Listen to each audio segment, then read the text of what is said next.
The Empire Omnibus Volume 3 is, as you would expect, the follow-up to the Empire Omnibus Volume 1 and Volume 2.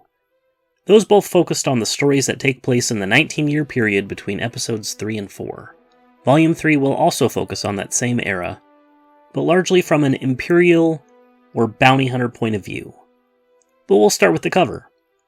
It is one of the most iconic covers of the whole franchise, and I can only imagine that it completely stunned young children in comic book stores in the 90s. Darth Vader dueling Boba Fett in some kind of hellish landscape. Incredibly badass. On the backside, you get the covers from books that are going to appear in this collection. Bring on the bad guys. 3 of the most iconic villains in all of Star Wars take center stage in tales of bargaining, blood ties, and betrayal. Darth Vader, Boba Fett, and Jabba the Hutt.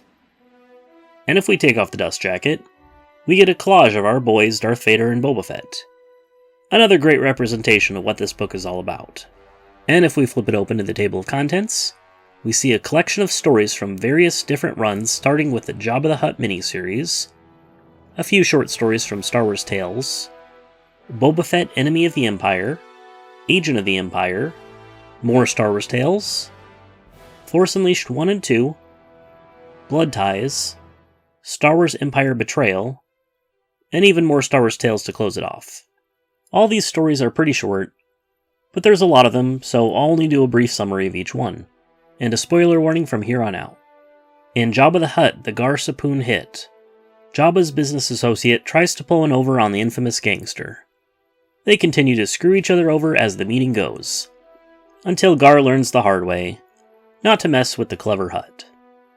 In The Hunger of Princess Nampi, Jabba and his second-in-command Scuppa are captured by the monstrous Princess Nampi.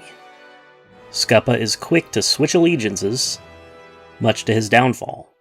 But even in that situation, Jabba is able to make work in his favor. In the Dynasty Trap, Jabba meets with his friend Kabrul Num. Kabrul's sanity isn't what it used to be, and he has Jabba imprisoned. Kabrul's son Risk makes a deal with Jabba to kill his father, and from there, familial hijinks ensue. In Betrayal, Bib Fortuna plans a rebellion to overthrow Jabba and torture him for all his secrets. At the same time, another enemy of Jabba tries to assassinate him by releasing a pack of Freckers to tear him to shreds. Bib Fortuna is forced to heroically rescue his boss so that all his secrets don't die with him. All the Jabba comics can get pretty violent, but they are really funny. In Art of the Bad Deal, a group of aliens try to steal the Millennium Falcon after Han refuses to sell it to them. One thing they didn't count on, though, was Chewbacca's crazy Wookiee strength. And going to Star Wars Tales with outbid but never outgunned, a man named Piztov taunts Boba Fett by putting a very personal item to Boba up for auction. Boba and Sentos both corner Piztov and forcibly steal it back, revealing a hologram of Boba, Sentos, and their daughter Aelin. In Number 2 in the Galaxy, a group of bounty hunters try to take out Boba Fett while his armor is in the shop for repairs. Spoiler alert, it doesn't go well for any of them. In Payback, Boba Fett is assigned to go after Drex's son Feline Bantilion, but it was actually a setup by Drex and Feline and ambush Boba with an army of droids. But of course, Boba takes out Feline, and then he takes out Drex. In Being Boba Fett while hunting down a target, Boba learns that he might be able to kill a Jedi, just like how the Jedi killed his father. But after cornering him, he learns that this guy's father was actually the real Jedi who died in the Battle of Geonosis, and now he's become a father himself. So presumably, Boba lets him go. What a big softie. Then next we come to the Boba Fett Enemy of the Empire miniseries. Vader hires Boba Fett to capture a deserting Imperial, but is secretly really after the casket that he's carrying with him. Vader also hires assassins to kill Boba Fett, because Vader knows Boba Fett will want to keep the casket once he learns its secret. This all leads to a grand showdown between Boba Fett and Lord Vader. Definitely a top 10 fan service moment from the Star Wars comics, but it was cool. In Agent of the Empire, Iron Eclipse, Imperial Agent Jahan Cross makes his way to the corporate sector on a mission to uncover some secret project called the Iron Eclipse. Jahan Cross is the Star Wars version of James Bond, and this story really feels like one of his adventures, even if he does work for the Empire. Also, he's friends with Han and Chewie, who also play a significant role in helping him out. In the next arc, Agent of the Empire Hard Targets, Jahan is conflicted with his orders after assassinating an innocent man, and the Empire is trying to install a seemingly dangerous man as the regent to the next Count Dooku of Sereno. This one feels a little more grounded, for lack of a better term, than Iron Eclipse, which felt more like a wacky spy thriller, but in a good way. Also, he is apparently up against Boba Fett, so that makes things a little more challenging. A Decade for Dark Horse number 2, this Crumb for Hire is just a short little story of how Jabba met Salacious Crumb. At first, Jabba wanted to kill the little guy, but after amusing him so much, Jabba hired him instead. If he wasn't a vile murdering gangster, it would probably be cute. From Star Wars Tales 15, First Impressions details the story of how Leia met Emperor Palpatine for the first time, and after seeing how horrible he is and other injustices of the Empire, just motivates Leia to help make the galaxy better. From Star Wars Tales 11, The Princess Leia Diaries is the tale of young Leia growing up on Alderaan, told from the perspective of her writing in her diary. Leia is a bit of a tomboy, and doesn't quite jive with her Alderaanian upbringing, leading to scenes of her pulling pranks and causing mischief. I'm not the biggest fan of cursive, but I understand why it's written like that. Also, since this was written before Revenge of the Sith, Breha Organa doesn't make an appearance or get a mention. Which makes sense, but it feels a little off, especially when Leia says she has no mother. In the comic adaptation of The Force Unleashed, Proxy, then later Juno Eclipse, both recount the events of the story as a framing device.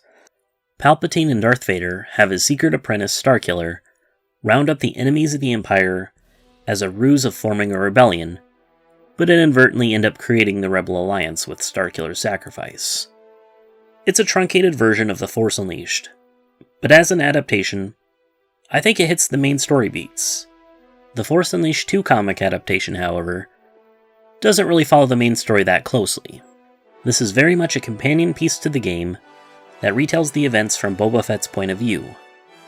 It's a fine story, but don't expect this to be the definitive way to read Force Unleashed 2. It ends the same way the game does, on a cliffhanger that might not ever be resolved, sadly. In Star Wars Blood Ties, Boba Fett is hired to track down the son of a rogue clone of Jango Fett, Connor Freeman. Given Connor's connection with Jango, Boba Fett is uncharacteristically lenient with him, and ultimately lets him go. Just more proof that he's a big softie. In Blood Ties, Boba Fett is dead. Boba Fett is finally killed off. No, of course he's not. But he accidentally falsely implicates his friend Connor Freeman while getting revenge on the men who tried to kill him. Boba recruits Connor to protect his ex-wife Sentos Vel and their daughter. I recommend both Blood Ties comics if you want to learn more about Boba's past. Also, the art style is very interesting. Every panel is like a painting or something. In the Betrayal arc from Star Wars Empire, a group of disgruntled Imperials attempt a coup on the Emperor while Vader is away on a mission. Of course, there are many betrayals within their own ranks before the mission is even pulled off. But even if there weren't, I doubt that they would be successful. Alright, finally we move on to Star Wars Tales, starting with Melvin Fett, Boba Fett's goofy cousin.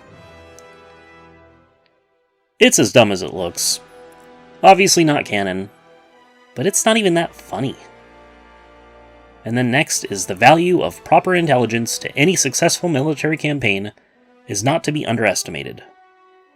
Some Imperials land on the planet Gibella and try to claim the planet for the Emperor, only to get massacred by the unassuming primitive farmer.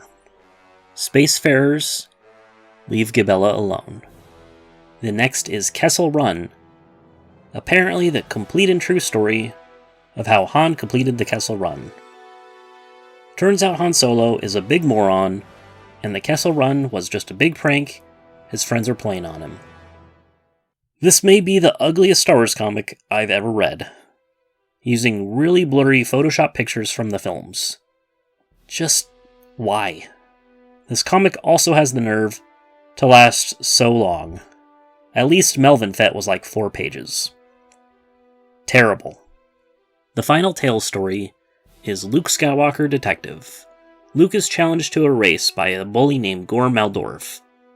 But the next day, Gorm turns up mysteriously dead. After meeting in a cave with Ben Kenobi, Luke determines that Gorm was accidentally killed by his friend Chester. After that, we get some variant covers, concept art, and character designs. And that's about it. This book is pretty good, but a big step down from the last couple omnibuses that released before this.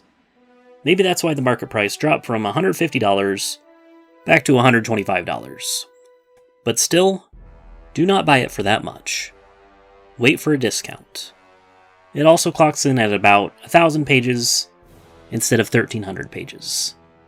If you love Boba Fett, this book is a strong recommend.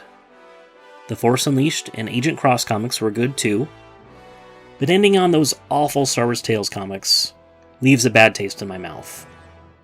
Anyway, that's my review. Let me know what you think in the comments below.